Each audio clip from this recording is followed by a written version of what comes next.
My name is Julie Madden, I'm 31, and for most of my life, I believed I was just another forgotten stepchild with a broken wrist and a fake smile. I grew up in a rusted duplex outside San Diego, raised by a man who reminded me daily that I wasn't his blood, and a mother who disappeared into vodka and silence. While other kids had family photos and birthday videos, I had one birth certificate, stained and folded like a lie someone had to carry. I always knew something didn't fit. How I looked nothing like them. How I felt like a stranger in my own name. But I didn't expect the truth to come from a government clerk whispering that I'd been dead since 1994. And if I was never supposed to exist, the question isn't who I am, it's why someone made sure I wasn't. Fluorescent lights buzzed overhead. Cheap tile, warped by years of humidity, curled at the corners of the floor. The line for public benefits at the downtown civic center snaked like a wounded thing. My hands gripped the form tighter than I realized. Ink smudged. Thumbprint ready. Identity verified. Until it wasn't. The clerk, mid-40s, friendly face, acrylic nails, froze mid-type. Her fingers hovered above the keyboard like she was afraid to land them. "Could you repeat your social?" she asked. I did. She didn't blink. Just pressed enter again. Waited. Stared. Silence. "Ms. Madden," she said softly, "I'm going to call a supervisor. Please don't leave your seat." Two security guards shifted behind her. One touched the calm clip to his collar. The air turned colder. "I'm sorry, what's happening?" My voice cracked. She leaned in. "It's saying this SSN belongs to a deceased minor. Recorded date of death, August 14th, 1994. I laughed. Sharp. Wrong. The kind of laugh that makes other people step back. That's not possible. I've had jobs, taxes, a goddamn driver's license. Yes, ma'am. But the federal backend just triggered a red flag. It's connected to a restricted federal file. My chest went tight. A prickling sensation crawled up my spine. Behind me, someone coughed. A printer jammed across the room. The world continued. But mine didn't. Cut scene. The supervisor came. Black suit. Veteran cut. Eyes that didn't blink enough. He took one look at my form. Then at me. "Julie Madden?" I nodded. He didn't introduce himself. Just took the keyboard, typed fast. Didn't explain a thing. Then he looked at me like I was a weapon someone forgot to disarm. "You need to stay seated. You're not in trouble, but we need to verify some records." My heart pounded. "You think I faked my identity?" No, Ms. Madden. "I think someone else did." For you. Flashback. Not in visuals, just in breath. I remembered birthdays where no one came. My stepfather's quiet refusal to hug me. The bruises I covered with sleeves. The way my mother said, "Not now," every time I asked where I came from. A man doesn't need to hit you to kill a part of you. Sometimes, all he has to do is make you feel borrowed. My phone buzzed in my bag. Unknown caller. No voicemail. No repeat. Another buzz. Unknown number. One message. Don't talk. They're listening. I left the building through the back entrance, my feet moving before my mind could catch up. Cut to kitchen drawer. Nightfall. I drove straight to my stepfather's house. Used the key he forgot to take back. The house hadn't changed. Same yellowing blinds. Same stale beer smell. I opened the drawer where he kept important papers, socials, birth records, bank codes. Nothing. Drawer 2 locked. But I knew the code. It was always the same. My dead dog's name, Clover. Click. Inside, the folded document I hadn't seen in decades. My birth certificate. Julie Madden. Born, March 12, 1993. Father, Ethan Caldwell. Occupation, U.S. Navy, Major. What? Front door creaked. I turned. My stepfather stood in the hallway. Tank top. Grease-stained jeans. "You're not supposed to be here." I held up the paper. You knew this was fake." He didn't flinch. "You're not my blood. Never were." "Then whose am I?" He looked at me like he'd just taken a long drag of poison and swallowed a whole. "Ask the man who paid to hide you." Outside, a car idled across the street. Engine humming too long. Lights off. Then it pulled away too slow, like it wanted me to know it had been there. According to the government, the man said, lowering his voice, "Julie, you were never supposed to grow up." The birth certificate didn't just look old. It looked staged. The font was government-issued, but too clean. The stamp, officially raised, but slightly off-center. The signature. I couldn't stop staring at it. Ethan Caldwell, printed in blue ink. Title, U.S. Navy Major. I didn't know that name. Didn't recognize the handwriting. Didn't recall anyone ever saying it aloud. So, why did a chill crawl up my neck like I'd heard it whispered in a dream? I folded the paper in half, slipped it into the lining of my jacket, shut the drawer, locked it again, left the house without saying a word to the man I used to call my father. Cut scene. Rain blurred the windshield as I sat in my car, parked 2 blocks away. I typed the name into my phone. Ethan Caldwell. Scroll. Scroll. Dead links. Veterans forums. No photos. No public record. That wasn't just uncommon. That was intentional. People say it's hard to disappear in the digital age. They're wrong. It's easy if you have clearance. I reached out to the only person I knew wouldn't ask questions. Avery Sinclair. Freelance coder. My ex-roommate from college. We hadn't spoken in years. I sent 3 words. I need help. He responded in 2. Come now. His place was downtown, 6th floor, no elevator. The building buzzed with neon lights and heat from broken vents. His door was already unlocked. Julie? His voice hadn't changed.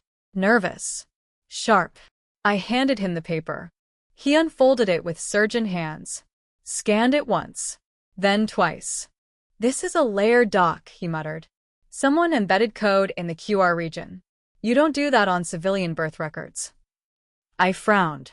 Code. Military clearance code. Looks like it's keyed to a dead protocol. What kind of protocol? Avery hesitated. Then, naval intelligence. I heard myself breathe. He looked at me. You want the truth, Julie? This thing isn't forged. It's designed. Whoever did this didn't just want to hide you. They wanted you erased and then recreated under controlled access. Controlled. Not protected. Not fostered. Controlled. Cut scene. Back in my car, I pulled up the hospital name on the certificate. Cedar Point Medical Center. That was the lie I'd grown up with. But when I called the hospital's admin office, the nurse on duty checked twice. There's no Julie Madden born here in March of '93. And that doctor listed? He died in 1989. I sat still. The radio whispered static. Outside, someone walked past the car. Then another. They didn't look twice, but I felt it. There's a difference between being watched and being hunted. Next step. Find the man who'd signed the certificate. Ethan Caldwell. If the Navy had him, he was either long buried in bureaucracy or in something worse. So I called my stepfather. I found the name, I said. Pause. Good for you, he replied. Maybe now you'll understand why your mother drank herself into silence. You knew him. I knew of him, he said. He was the kind of man who didn't leave footprints, just outcomes. Why fake my identity? He hesitated. Because you were supposed to disappear. Cinematic beat. I ended the call. Texted Avery again. Can you pull Navy archives? He replied. Only offline. Come now. Scene cut. Avery's apartment. 2 a.m. Multiple screens. A map of San Diego's declassified military bases on one. A scrolling document of command chain personnel on another. Julie, he said, pointing. Here. Ethan Caldwell. Listed as MIA in 1995. Operation Red Halo. No surviving records. But, he clicked. A document loaded. It blinked twice before stabilizing. Project Juliet. Subject file 001. Name, Julie Madden. Status, sealed. Parental clearance, Caldwell, Ethan. Major, classified branch. I stepped back. That's me, I whispered. Avery nodded. Julie, this wasn't an accident. You're part of something classified. Someone chose this for you. I couldn't breathe. Then, his phone vibrated. He glanced. No caller ID, he said. It rang again. And again. Then mine did. A text. No name. No intro. Stop digging. He looked at me, pale. We need to wipe this now. A window shattered. Then silence. Then a hiss. Gas. Avery shoved the laptop at me, screen still glowing. Run. Julie stared at the signature again and realized the man who erased her wasn't hiding. He had clearance. Smoke choked the hallway. Flames licked the ceiling near Avery's kitchen. The laptop was gone, engulfed in a fireball, screen flickering one last time. I had seconds. I grabbed the flash drive still jammed into the second port. Ran. Didn't scream. Screaming wastes breath. Down the stairwell. Out into night. Cut scene. San Diego streets. Wet. Slick. Sirens in the distance, but not coming here. Not yet. I ducked into an alley behind a Thai restaurant, heart punching against my ribs. Avery was gone. No backup. No more help. Trust was a luxury I couldn't afford now. I had to move like a ghost, like the kind of ghost someone makes on purpose. The flash drive. One folder. One file. Project_Julie. Yexi. Password protected. I tried my name. My birthday. My mother's name. Nothing. Then I remembered the quote Avery loved. The people who survive aren't the strongest. They're the ones who adapt the fastest. I typed adapt fast 31. The folder opened. Short bursts. Chopped images. Satellite maps. Deployment orders. Interagency memos. Redacted names. Dozens of them. Children. Files marked subject 0112. All marked deceased. Except one. Subject 01 active. Name. Julie Madden. Notes. Transfer complete. Parental cover established. Then, paternal guardian, Caldwell, Ethan, MAJ, and I, Tier 4 clearance. My lungs stopped working. A line of text blinked beneath it. If subject 01 reaches adulthood, contingency protocol required. Cut scene. I needed confirmation. A name was just a name until someone said it to your face. So, I drove. To a name that hadn't come up in years. Daniel Ross, my mother's old friend. Navy records. Retired. Lived 2 hours north. I remembered him vaguely. Tall. Quiet. Liked crossword puzzles and jazz. He once taught me how to pick a lock with a paperclip. He opened the door slowly, gun at his hip. Julie, I need answers. He paused. Come in. Inside, the walls were covered with old photographs. Sailors. Bases. Missions. He poured whiskey into 2 glasses, though I didn't touch mine. You're not supposed to be here, he said. Neither are you. He gave a bitter laugh. They told us Project Juliet was dissolved. You knew. I filed the goddamn exit report, he muttered. But they buried the rest. I opened the flash drive. Showed him the name. Ethan Caldwell. He didn't speak. What was he to her? To your mother? He took a long sip. Everything and nothing. I frowned.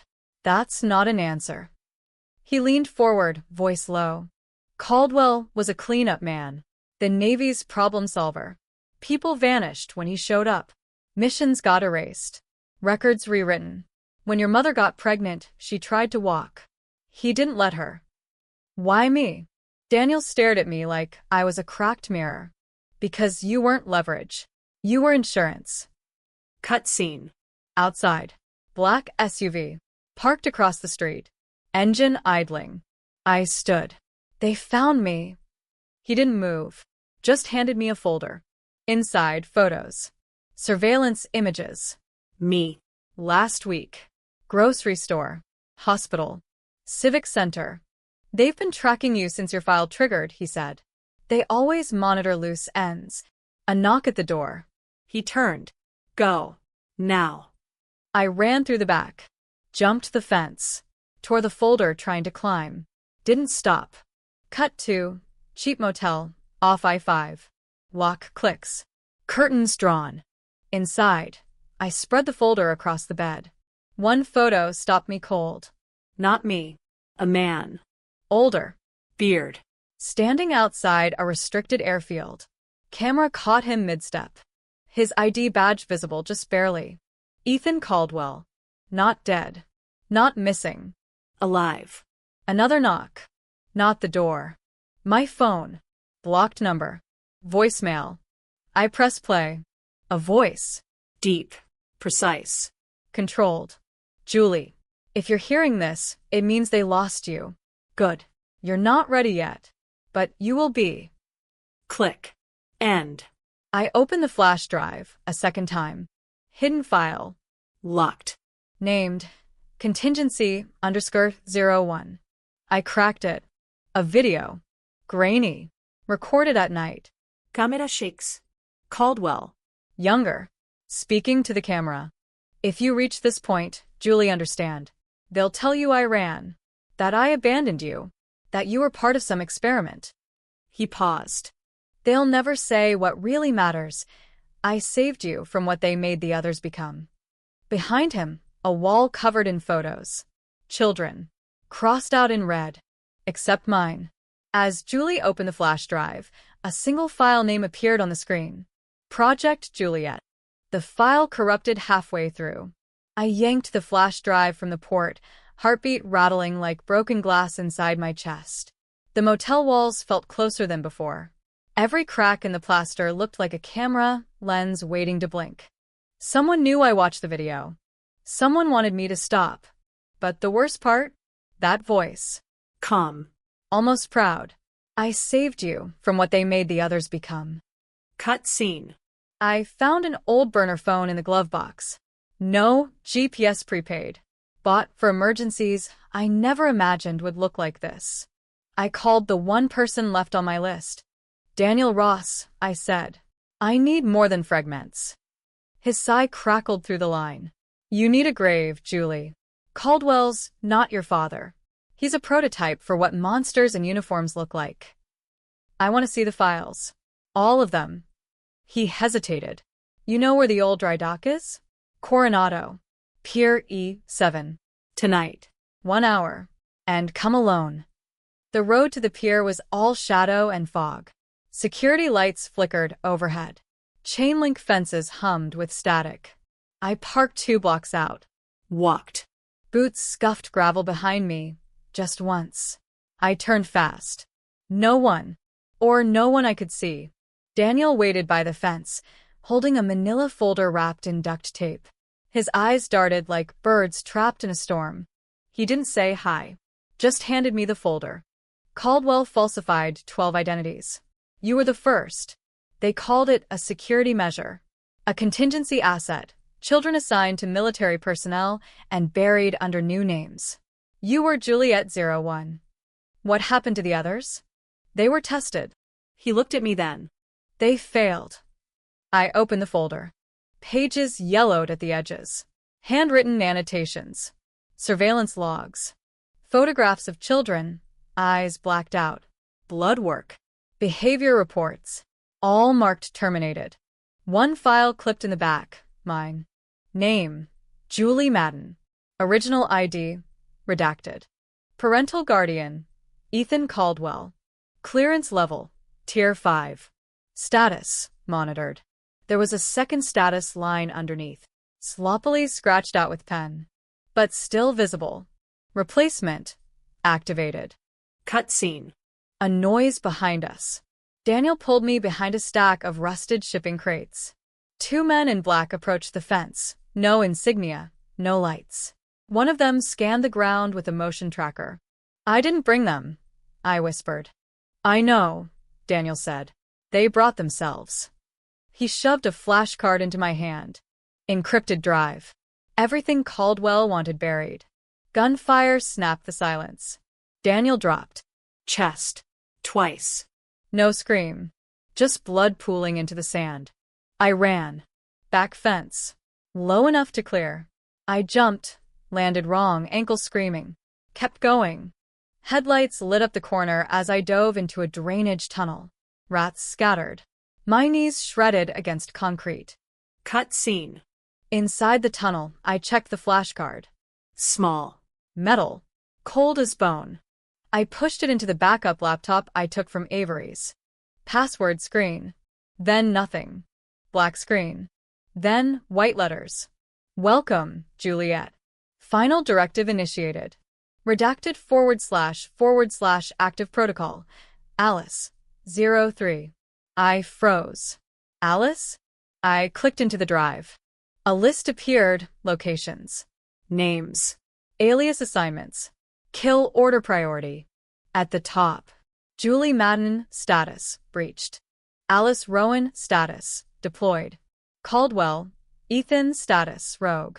Who the hell was Alice? Why was she deployed? Was she the replacement? My phone vibrated in the tunnel. No number. Again. This time, a video link. I tapped. Grainy footage. Security cam angle. A girl my age. Short hair. Tactical jacket. She walked into a clinic. Then pulled something from her coat. Not a weapon. A badge. Federal clearance. She looked up at the camera straight at it. She looked like me. No. She looked like who I was supposed to be. You were never the target, the voice said through my burner phone. You're the last one left. The abandoned naval base sat like a scar along the coastline. Concrete eaten by salt. Windows blown out. Warning signs still bolted in place, faded but legible. Authorized personnel only. I crossed the perimeter fence with my ankle screaming and my lungs burning. Every step echoed too loud. The ocean wind carried the smell of rust and old fuel, memory's perfume. People say the past can't hurt you. That's only true if it stays buried. This one was waiting. Cutscene. Inside the main hangar, my flashlight beam jittered across dust and shadows. A single generator hummed somewhere below ground. Someone was here. Recently. I followed the sound. Stairs. Metal. Down. The door at the bottom wasn't locked. It was unlocked on purpose. An invitation disguised as neglect. I pushed it open. Lights snapped on. He stood in the center of the room like he'd been there for years, waiting for a cue. Older. Thinner. Gray threaded through dark hair. Same eyes as the photo. Same stillness. Military comm. Ethan Caldwell. My real father. You're late, he said. My throat tightened. You're alive. Alive is relative, he replied. Sit, Julie. You'll want to hear this standing up. I didn't sit. He paced slowly, hands behind his back, like this was a briefing. They called it Project Juliet because Shakespeare knew something about tragic inevitability, he said. Children shaped by secrets. Raised outside the system. Loyal to nothing but survival. You erased me, I snapped. I hid you. You turned me into a ghost. He stopped. Looked at me. Ghosts are harder to kill. He pulled a folder from the table and slid it across. Photos. Reports. The others. Children trained young. Obedience tests. Cognitive stress thresholds. Some broke. Some didn't. Alice. She was my replacement, I said. Yes. Why? Because I defected, he said calmly. Internally. You don't run from a machine like that. You sabotage it from inside. I laughed, short, sharp. By ruining my life? He didn't flinch. By giving you one. Cut scene. The lights flickered. An alarm chirped once. Twice. Caldwell's jaw tightened. They found us. Gunfire shattered the far wall. Concrete exploded. Smoke poured in. Go, he barked. Tunnel B. Now. I'm not leaving you. You already did. 31 years ago. He shoved a drive into my hand. Thicker than the others. Heavier. Everything is here. Names. Accounts. Locations. Enough to burn them all. What about you? He picked up a rifle. Checked the chamber. I'll slow them down. The corridor shook as rounds tore through the walls. I ran. Tunnel B was narrow. Dark. Emergency lights flickering like a dying heartbeat. Halfway through, something slammed into my shoulder. I hit the ground hard. Air gone. Pain blooming white. I rolled. Fired blindly. Heard a grunt. Footsteps retreated. Breathing. Focus. I dragged myself up and kept moving. Cut scene. Outside. Night. Sirens. Helicopter rotors chewing the sky. I limped toward the tree line when my phone vibrated. A message. Unknown. You don't have to do this alone. I spun. She stepped out from behind a floodlight, calm, precise, armed. Alice. Same eyes. Same face shape. Same height. Different posture. They trained you well, she said. But not enough. You're here to kill me? She hesitated. Just a beat. Enough to matter. I was here to extract you, she said. They changed the order. Why? Because you chose to think, she said quietly. That makes you dangerous. Helicopter spotlights swept toward us. Alice cursed. They won't stop. Not until one of us is gone. I met her gaze. You ever wonder who you'd be without them? Her jaw clenched. Every day. Then help me. She looked up at the light, then back at me. They taught us that truth is a weapon, she said. But they never taught us who to aim it at. She turned. Fired at the spotlight. Glass shattered. Darkness swallowed us. Run, she said. East fence. Don't look back. I ran. Behind me, the base erupted. Gunfire, shouting, explosions tearing the night apart. At the fence, I vaulted, landed hard, kept going. My phone buzzed again. This time, a file upload completed. Title, Final Directive, Reset. Attached message. You were never meant to survive this long. That was my mistake. Make it count. As the elevator door slammed shut, I whispered to myself. He didn't fake my life. He gave me a mission. Washington, D.C. smelled like concrete and consequence. I walked up the Capitol steps before sunrise, fall drive pressed against my ribs beneath my coat. Wind sharp enough to slice through bone. Crowds nowhere in sight. Just police barricades, cherry blossoms out of season, and the weight of too many secrets in a city built to bury them. Inside, the building buzzed with light. Metal detectors. Security eyes. I didn't flinch. No alias this time. No cover name.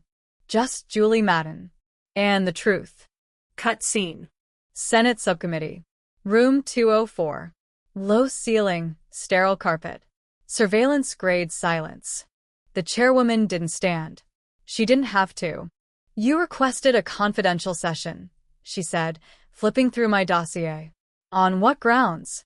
National security, I replied. And who are you to define that? I dropped the flash drive on the table. Someone they built, then forgot. 2 clicks. Screen projection lit up. Files scrolled fast, redacted reports, missing children logs, military transfers, black budget trails.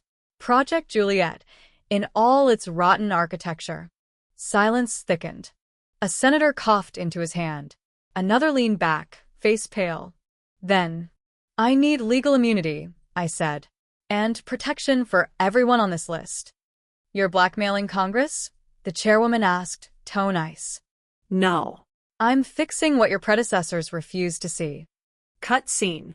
Outside, I stepped into the daylight like I had just stolen it. Headlines were already erupting. Leaks spread like gasoline. Navy's shadow program unveiled. Missing identities. Project Juliet exposed. Who is Julie Madden? I didn't answer. Not yet. I moved through crowds that didn't know they were breathing freer because of a name no one was supposed to remember. Alice called 2 days later. Blocked number. Dead tone. Then her voice. You detonated it. You helped me light the fuse. You're not safe. I never was. Pause. You think this is over? No, I said. But it started. Cut scene. A cafe window. Rain tapping like Morse code. Across from me, a journalist I trusted enough to meet. Barely. She leaned in. Why now? Because silence protects no one. Are you scared? Yes, I said. But courage doesn't mean you're not afraid. It means you act like you aren't. A boy ran past the window, laughing. His mother chasing after. Normal. Once, I thought I'd never know what normal felt like. But maybe normal wasn't peace. Maybe it was choosing to face what nearly broke you and still walking into the light. The last thing my father gave me, Caldwell, was a phrase he wrote in pen on the back of that final directive. 7 words. A name is only truth when earned. For 31 years, I thought Julie Madden was a lie. Now I knew better. She was a survivor. A fuse. A storm in a closed system. She was me. She was born again that day, not erased, but rewritten. In her own hand,